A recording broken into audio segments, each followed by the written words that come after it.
الحمد لله رب العالمين والصلاة والسلام على سيد الأنبياء والمرسلين وعلى أهله وأصحابه أجمعين أما بعد وعن عبد الله بن عمر رضي الله تعالى عنهما عن النبي صلى الله عليه وسلم قال الكبائر الإشراك بالله وعقوق الوالدين وقتل النفس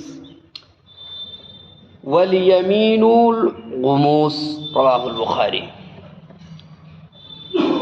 ہر قسم کی تعریف و توصیف اللہ رب العالمین کے لیے ہے، بعدہ درود و سلام کا تحفہ ہو اللہ رب العالمین کے تمام انبیاء کرام پر، خصوصاً اس کے آخری نبی، آخری پیغمبر، امام الانبیاء جناب عربی حضرت محمد مصطفیٰ صلی اللہ علیہ وسلم پر۔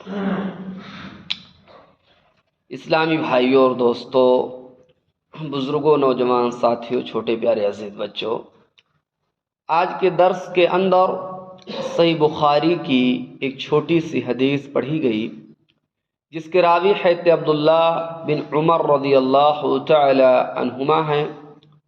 وہ روایت کرتے ہیں کہ نبی کریم صلی اللہ علیہ وسلم نے فرمایا کہ کبیرہ گناہ اللہ کے ساتھ شرک کرنا، والدین کی نافرمانی کرنا، اور کسی کی ناحق جان لینا، اور قصداً جھوٹی قسم کھانا۔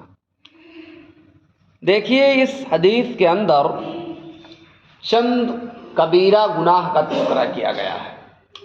کبیرہ گناہ وہ گناہ جو بغیر توبہ کے معاف نہیں ہوتے ہیں۔ گناہ صغیرہ جو ہوتے ہیں وہ نیکی کرنے سے ختم ہو جاتے ہیں، نیکیاں جو ہیں وہ گناہوں کو ختم کر دیتی ہیں۔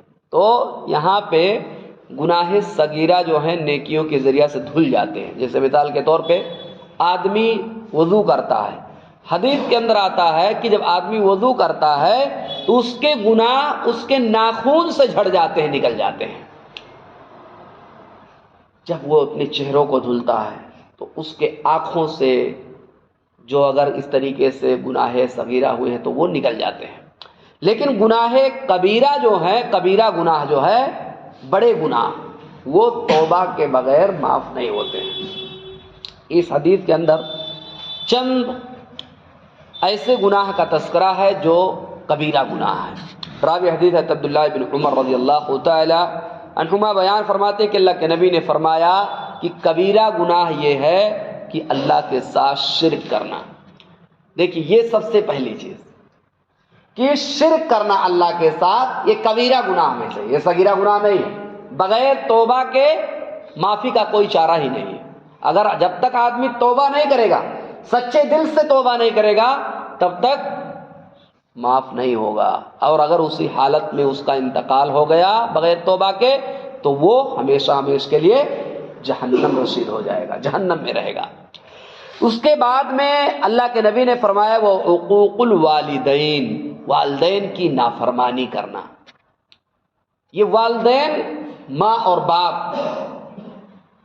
ان کی نافرمانی کرنا بھی یہ کبیرہ گناہ میں سے ہے۔ آج بہت سارے لوگ دیکھ رہے ہیں سوسائٹی اور سماج کے اندر والدین کی ناقدری کرتے ہیں، ان کی نافرمانی کرتے ہیں، ان کو جھڑکتے ہیں، ان کو تکلیف پہنچاتے ہیں، لیکن لوگ اس کو ہلکے میں لے رہے ہیں۔ لیکن یہ کبیرہ گناہ ہے، یہ کبیرہ گناہ ہے۔ بغیر توبہ کے اور بغیر والدین سے معافی مانگے ہوئے معاف نہیں ہوگا۔ اسی طریقے سے اللہ کے نبی نے فرمایا قتل النفس، یعنی لوگوں کا ناحق جان لینا، کسی کو ناحق قتل کر دینا، یہ بھی کبیرہ گناہ میں سے ہے۔ اسی طریقے سے اللہ کے نبی نے فرمایا والیمین الغموس، اور قصداً جان بوجھ کر کے جھوٹی قسم کھانا۔ جان بوجھ کر کے جھوٹی قسم کھانا بھی یہ کبیرہ گناہوں میں سے ہے، بغیر توبہ کے معاف نہیں ہوگا۔ اور اگر آدمی قسم توڑتا ہے تو قسم کا کفارے کا بھی طریقہ ذکر ہے قرآن مجید کے اندر، اس کو کفارہ بھی ادا کرنا ہوگا۔ اس لیے جان بوجھ کر کے جھوٹی قسم کھانا، جھوٹی قسم کھانا بھی یہ کبیرہ گناہ ہے. بعض لوگ آج دیکھیے لوگ اس کی اہمیت کو نہیں سمجھتے ہیں.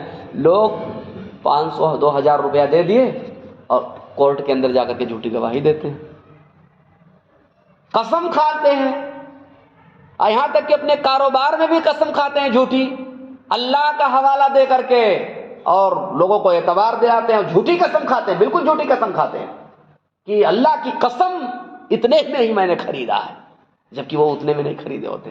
یہ سب غلط بات ہے, یہ مسلمانوں کا شیوا نہیں ہے, یہ مسلمانوں کے کردار نہیں ہے. یہ ایک مومن کا کردار نہیں ہونا چاہیے کہ اپنے فائدے کے خاطر اللہ اور اس کے رسول کو داؤں پہ لگا دے, قرآن اور حدیث کو داؤں پہ لگا دے, شریعت کو داؤں پہ لگا دے. یہ ایک مومن کا سیوا نہیں ہے, ایک مسلمان کا سیوا نہیں ہے. ڈرنا چاہیے آدمی کو, خوف کھانا چاہیے اللہ کا, اور گناہ کبیرہ سے اجتناب کرنا چاہیے, بچنا چاہیے. اللہ رب العالمین سے دعا گو کہ بار الہ ہم تمام مسلمانوں کو دین کی باتوں کے اوپر عمل کرنے کی توفیق عطا فرمائے, آمین. رب العالمین ہم تمام مسلمانوں کو سب سے پہلے کبیرہ گناہ اور اسی کے ساتھ ساتھ صغیرہ گناہوں سے بھی بچنے کی توفیق عطا فرمائے, آمین. الہ رب العالمین ہم تمام مسلمانوں کا خاتمہ ہو, کلمہ توحید ایمان باللہ پر ہو, مرنے کے بعد اپنی رحمت سے عذاب قبر عذاب جہنم سے بچا, جنت الفردوس میں اعلی مقام عطا فرما, آمین ثم آمین. وآخر دعوانا الحمدللہ رب العالمین. السلام علیکم ورحمۃ اللہ وبرکاتہ.